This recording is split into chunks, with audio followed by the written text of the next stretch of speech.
తారీఖు నాడు ఈవినింగ్ 5 గంటలకి ఆనంద్ దాబా చిరాగ్పల్లి లిమిట్స్లో ఆనంద్ దాబా దగ్గర వెహికల్ చెకింగ్ చేస్తూ ఉంటే క్రెడిబుల్ ఇన్ఫర్మేషన్ ప్రకారం మ్యాక్స్ బులెరో ట్రక్ని ఆపడం జరిగింది.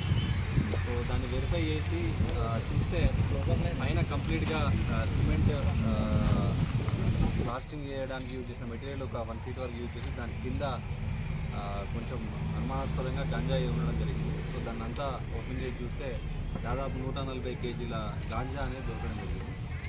సో దీనిలో ముఖ్యంగా డ్రైవర్ పక్కన ఉన్న హెల్పర్ లక్కన్ అండ్ సిద్ధిరామ్ వీళ్ళిద్దరు ఉన్నారు.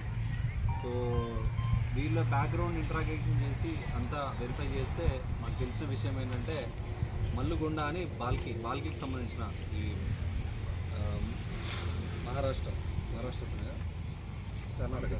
కర్ణాటక అతను బాల్కీ అనే ఊరికి సంబంధించిన మల్లుగొండ అనే అతను యాక్చువల్గా ఇవంతా కూడా